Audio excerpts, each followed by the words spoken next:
Hey everyone, it is the Angry Honey Badger here, and it is time to move my microphone and do the introduction for patch notes 4.12. With me is Kai. How you doing, Kai? I'm good. How are you doing? Oh, you know, the dream, living it, things like that.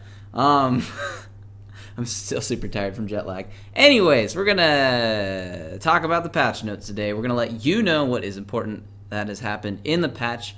I've briefly skimmed it. I don't know what you've done with it, Kyle, but I've briefly looked over it. I just know that this first part's gonna make you all warm inside. Oh, jungle timers? Yes. Let's talk about the beginning. Jungle timers. So, I wonder where they got this idea from. Jungle timers have been added to the game.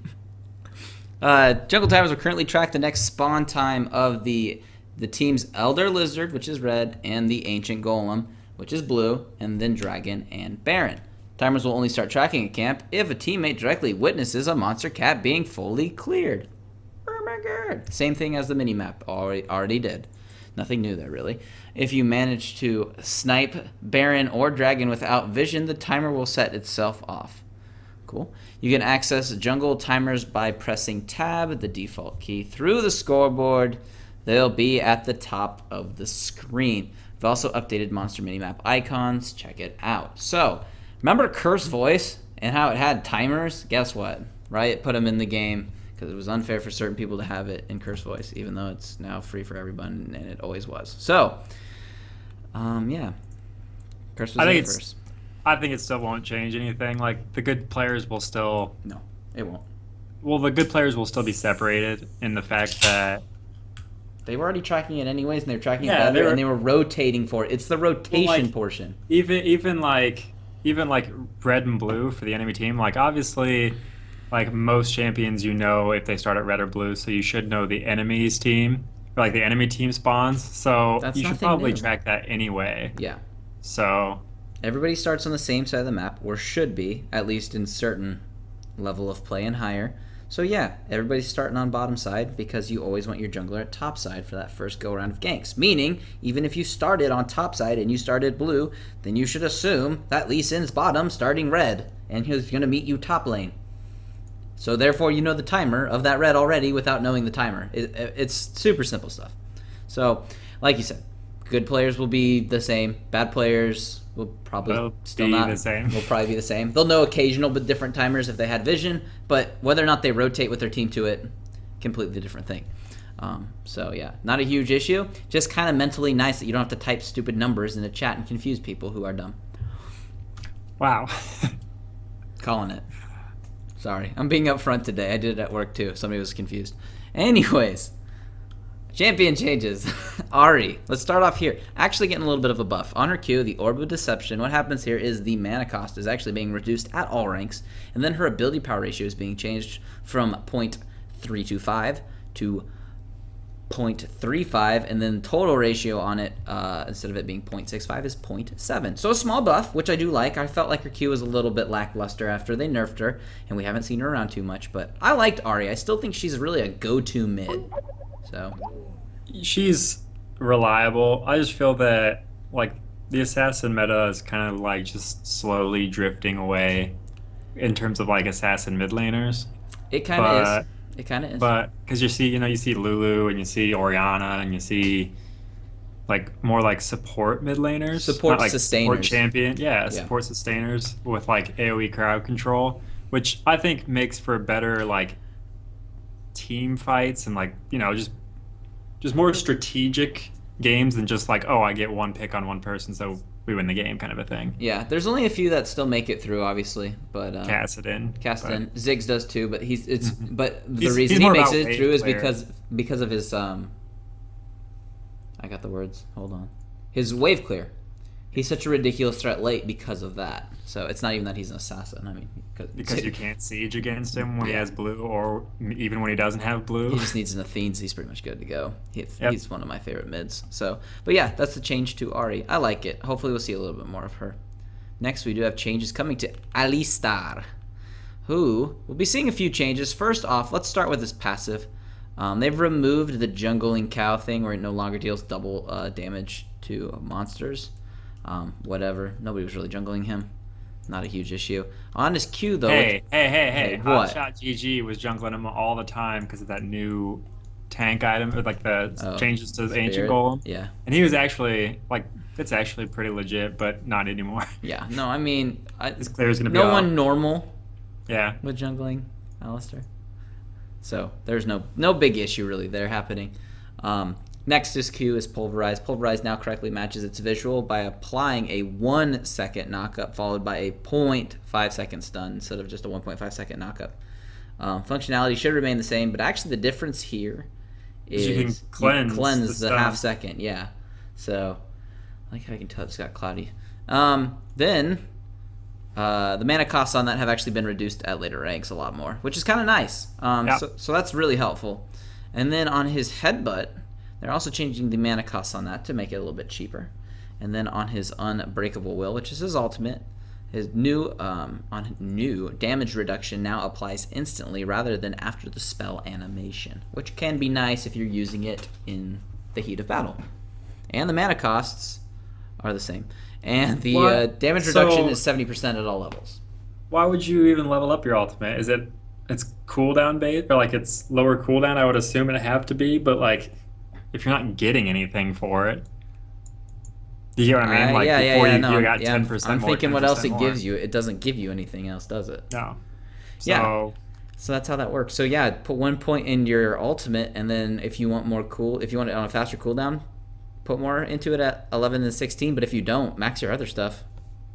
That's interesting. Yeah. 70% damage reduction at level 6 is kind of absurd. Yeah. That might get changed back. We'll see though. But these are good changes. This might make him a tiny bit more viable. Well, he's still he's like still really rough in lane. He's rough in lane. You got to play him really well. Yeah. But this should help a little bit because you can play more aggressive and still have mana. Yeah, I guess so. But before you'd run in for a pulverized headbutt or a headbutt pulverized, and then you do it one more time. You're out of mana for the whole rest of the laning phase. Like Blitzcrank. But they changed that, and that made that better. Next, we do have Caitlyn. Thank God for this. And they fixed a bug where Caitlyn's basic attack was registering as attacks before the visual hit the target. Small tweak. Not really a huge issue, really.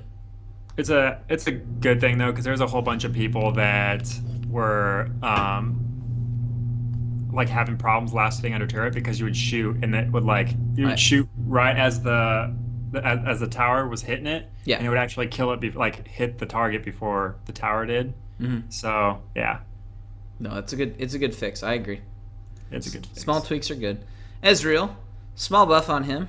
W is Essence Flux. Essence Flux now hits Ezreal in addition to his allies, meaning it's going to help him with his passive and that attack speed. So.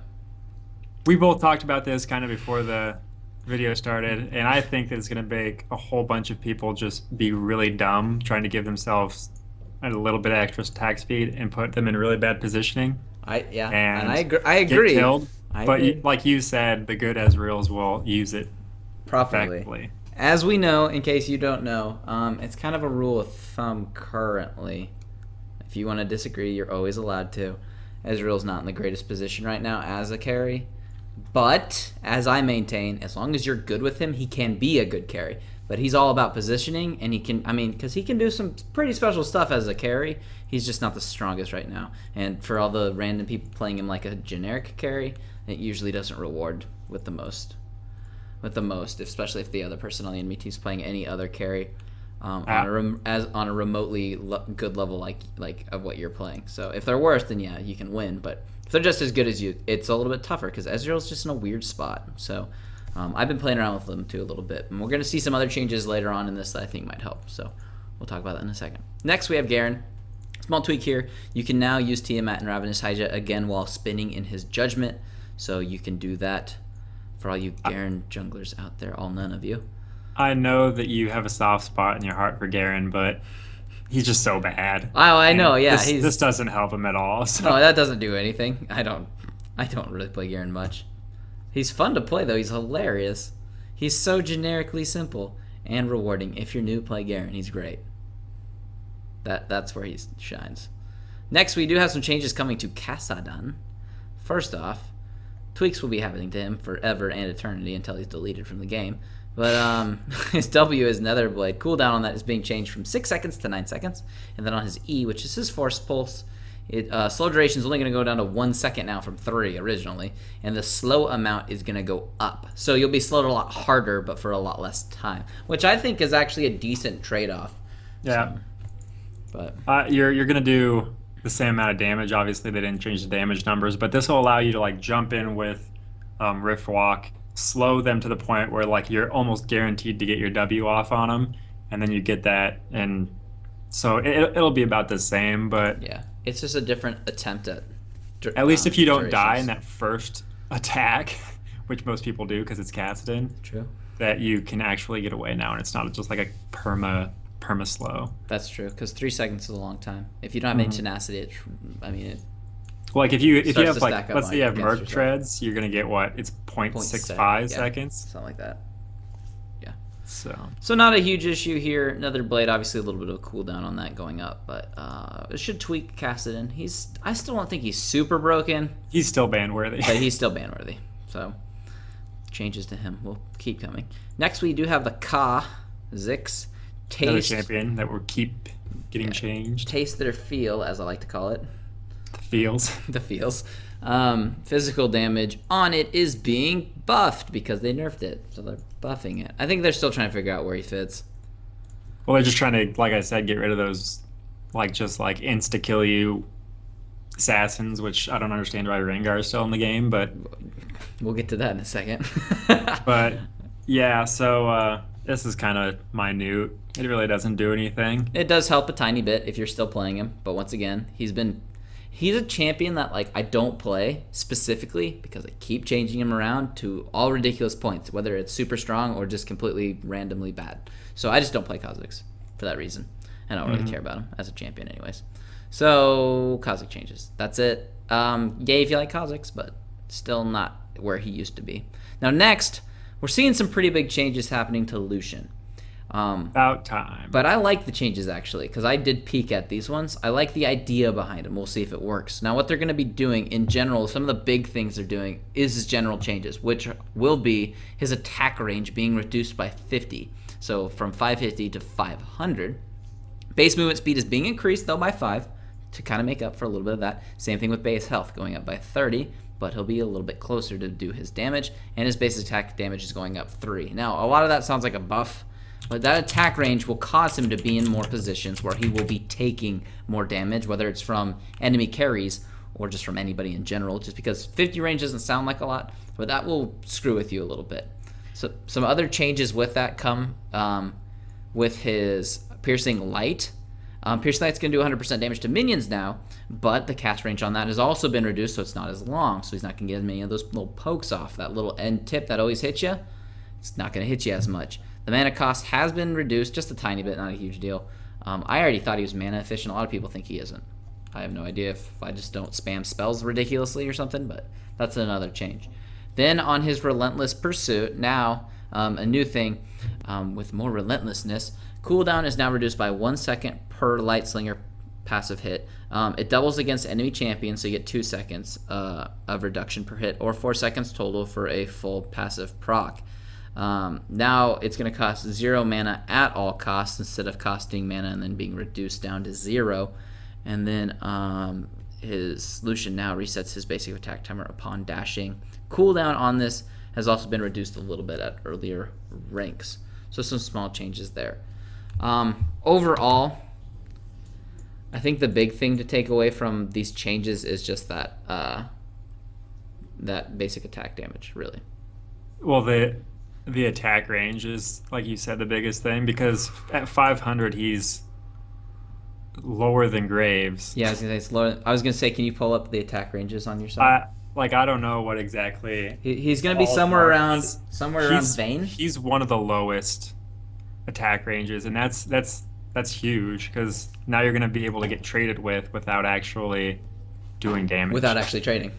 Yeah, but like you're getting increased wave clear, which isn't that big of a deal because I never had a problem wave clearing with Lucian anyway. No, the double attack doesn't matter. I mean, yeah, it already helped. So I actually, like, I'll be interested to see. I would guess that that Lucian's garbage tier now. I don't think he'd be 50. I don't know if it'll make 50's him. a lot. It is a good amount. I don't know if it'll make him garbage tier. I think what it'll be is kind of a Graves thing where you need to play him aggressively close range when you want to trade. But you're still gonna get hit twice before you actually get out of the fight. no, that's what I'm saying. You're gonna have to take the fear though of can you do more damage to them first and scare them, or are they not gonna care, turn around, shoot you in the face, and kill you? But that's how Graves was for a long time. So Kate and Tristana range are like what, 702 or something like that? Yeah, I think so. Yeah, 675 for Ashe or something. Yeah, Stuff so like like literally almost every carry in the game you're gonna have shorter range than. So I don't know. I that's just too much in my opinion. That like if they've took it down to 525, it would have been fine, but that's just ridiculous. Yeah, we'll see how it goes.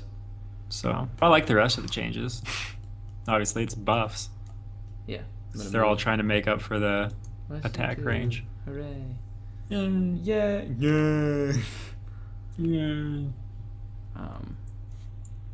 There we go. Hold on. I'm moving things around. I want to check.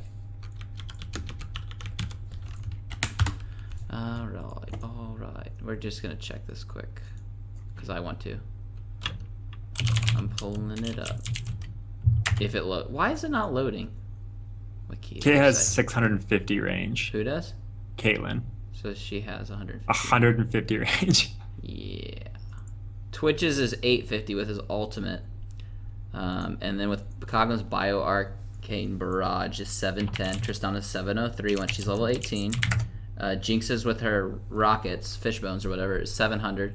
Caitlyn's 650. Annie is 625. She actually has huge attack range. And then Ashe is 600. And then you think about it, right and Tristana is like the main AD carry that you see right now besides Lucian, and she starts with 550. She does start with 550. But that's her passive to scale. So well, I understand that, but at the same time, like, so she should start below every other AD carry and then get bigger than every other AD carry. This is good. This is good news for me. Why is that? Because now I have more range than a lot more range now as Zyra over him. Yeah. Varus is 575. I wonder. Then a lot of champions fall at 550. Corki, Draven, Misfortune. Like every Ezreal, AD carry. Tristana starts there. Twitch, Vayne. Then at 525 is Graves and Jinx. And Quinn. And then Twisted Fate if you play him as an ADC for some crazy reason. And then at 480 is Kog'Maw, now Lucian, 500 is Kog'Maw, now Lucian, and Sivir. And then the only ADC below that, Urgot, 425, lowest in the game. At the same time, though, let's stop and think about this because Kog'Maw has Bio Barrage. Yeah, 710. Which second is highest. Free to cast. Yeah, it is. So when he does want to trade, he will get those 2 autos off on Lucian that Lucian doesn't get. Oh, I agree. This will be an interesting change for him. This puts him out of the middle pack with all other champions really in the game. Except for who are Tristana. Ranged. Because even like, that's also, 550 is also the range for like all of your mids too. Like your Brands, your Aries, your Cassiopeias, stuff like that. Mm-hmm. So, in fact, he'll have a hard time trading with Sona now. Because Sona's a 550. So, we'll see how this goes. I think it's a smart move, though, because they kind of buff him. Technically, underneath, there's buffs there. But it's harder to do his work. I like it. We'll see where it goes. We know he's been strong forever, though. So. Oh, God, Nami's going to become super played. Yep. Nautilus is next. Bug fix where Nautilus's enemies could see his countdown indicator. That's kind of weird. Not a big deal. Quinn is then followed with her Vault, her E. Now always causes Valor to immediately mark the target, even if Valor is in the process of marking another nearby enemy. Good, I guess. Good. Yeah. Fix a bug where Quinn would sometimes propel herself in the wrong direction. That's never good. Yeah. Next, we have Rengar. General Rengar will now correctly say a line whenever he upgrades his ability to Athletics. And then they fixed a bug where Savagery was triggering on-hit effects twice. So a small tweak. Still no changes to his numbers. Kind of damage? interesting. Still really strong. Yeah. Vel'Koz. So, probably ban-worthy. Still ban-worthy for Rengar. Yeah, he's too sneaky, too. For Vel'Koz, we have his Q, his Plasma Fission. Plasma Fission will now split apart after Vel'Koz has died. Is that an automatic, or can he just activate it? I don't know. It's probably just an automatic is my guess. Although I don't know. It has to be automatic. If he could control it while dead, that's stupid. Next is Yajimbo. On his E, the Sweeping Blade fixed a bug where Sweeping Blade was sometimes didn't count as a spell cast for various items and champion abilities. Like Kasdan's Force Pulse. Yeah. So, small change there. And then Ziggs, passive on his short fuse, a bug fix where Satchel Charge wasn't properly reducing its cooldown, which is actually kind of a good tweak to fix. Yeah, kind of helpful. Yeah, because his passive's awesome. Mm-hmm. God, it hurts things late game, including people. Next, we have items, starting with the Blood of the Thirstier. Thirstier.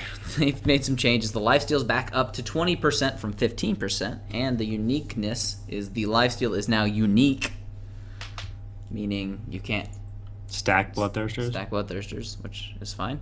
Bloody Shield is now 50 to 350 instead of 50 to 440.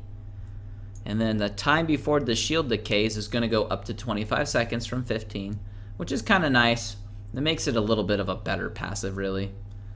So you can actually like leave the jungle and get to lane and still have it potentially before getting into a fight instead of just getting there and then disappearing. You're like, oh crap, there goes 350 health. Yeah. I still don't think it's going to be a very viable first item. I don't think so either. But we're still going to see Blade and Blades, Infinity IEs, Edge. and tries for certain champions. Yeah. Although tries a tough build unless you're really good. Yeah. And you are a king of farming. Essence Reaver Changes. It is now going to build from a BF sword and give 80 attack damage. So another BF item added to the game. I'm okay with this. Kyle I think is not. we talked about it earlier, and yeah. I don't like it, and you like it. I know you don't like it, but here's where I know it's not a good first buy. Like, I only like it on, once again, here we come back to Ezreal. I think it would work on him and potentially somebody like I don't know why I'm going to say this, but Urgot, although nobody plays him.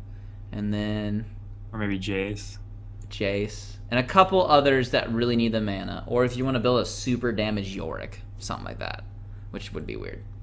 I'm a big fan of tanky Yorick. But the nice thing is, though, you're going to need a BF sword. It's also going to be a Vampiric Scepter, and it's going to be then 1,050 gold. Total gold now is 3,400, meaning it's cost a bit more, but you do get 80 attack damage. I'm not saying that more attack damage. Yeah. You're spending 750 gold for 20 attack damage. I know, but what this does with that extra attack damage is it might, I'm not saying this is going to work, but it might allow other carriers to attempt the item early. Because if it's going to be a long laning session, a long laning phase, and you have this much mana coming back to you, if you're able to use your abilities to deal with that much more damage throughout the laning phase, it could potentially have you just trading with carries. There's a lot really of potential. Well. There's potential. I know. I'm not saying it would work. I'm just saying there's an idea behind it. So, but yeah, that cost is a lot. It's too damn high. Yeah, that's probably about the only thing that brings it down in my book. But I mean, this also takes care of the fact that you want damage and you want lifesteal without having to do a Bloodthirster. It's just an idea. But those are the changes to the Reaver. Next, we have the Ardent Sensor. The ability power on it is going up to 40. Does anybody buy that item? No. Next item. Manamune. Next change on this is its cost is going up. It's no longer a tier and a longsword. It is a tier and a pickaxe. And then 625 gold. The attack damage has been increased to 25. I actually like this a little bit better. It makes sense, I suppose. I guess the build path is better, but I still don't think it's going to be a great item. Game changer. No, just kidding. Yeah, I agree. Game changer. Next is Sunfire Cape. Now with more visual aura fiery goodness. I saw it. I like it. It's better. It's better than it is I still think now, the original Sunfire Cape animation was the best that everybody hated, but haters are going to hate. Yeah. And I'm right because I said it in a YouTube video. Obviously, I'm right. So, Yeah, it looks cool though. I like it more. So just a little bit of flame around the bottom of the champion. It goes out a little bit wider and longer. It looks better. Yeah. Yes. Next, summoner spells. Exhaust. Visual has been updated to improve readability. I liked the way it looked. It was weird to get used to, but anything that improves readability is a good thing.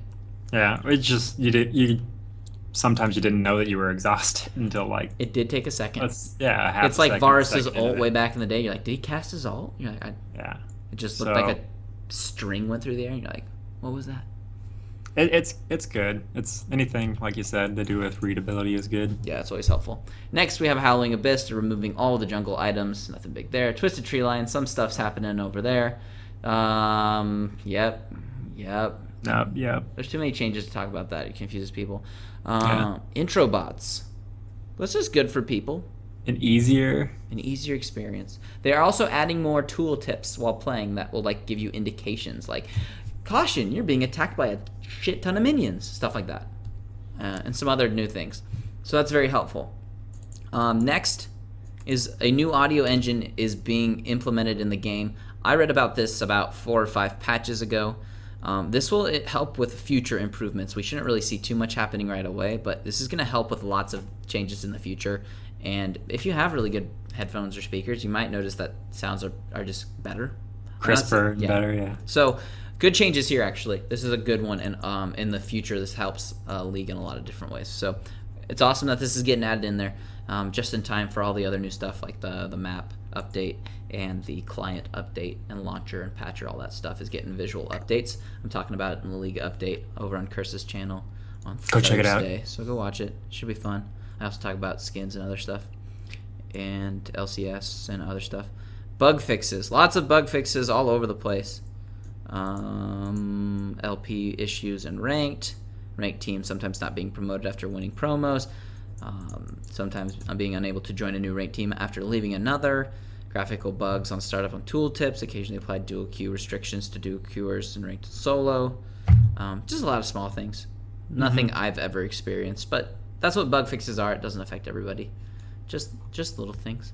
Upcoming skins. Mecha Khazix gonna get some new friends with Aatrox and Malphite. These skins look awesome. They are some of the best I think splash arts in the game. Yeah, I think this is one of the best. This Aatrox one is one of my favorite new splash arts in the game now. Pacific Rim. A little bit. But it still looks cool. It looks sweet. It looks cool. Yeah. I might pick it up. I don't even play Aatrox. I might pick it up. We got Rumble down here too, hanging out, keeping it real. And so that one looks pretty epic.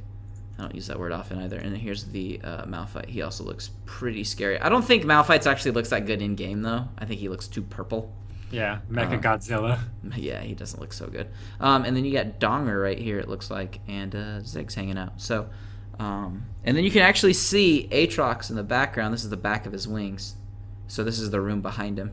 Yeah, that's cool. So, yeah, definitely cool stuff. They always hide stuff in these too. So if you look around, you might see something that I don't even see.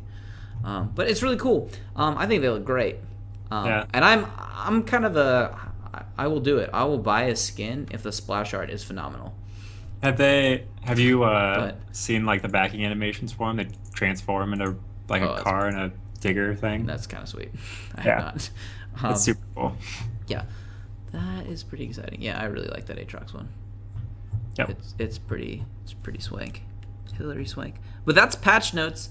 What was your favorite thing in the patch? What did you like? I liked the fact that Lucian is not going to be the end-all be-all, and if you don't get Lucian, then you're basically screwed until you hit late-game Tristana.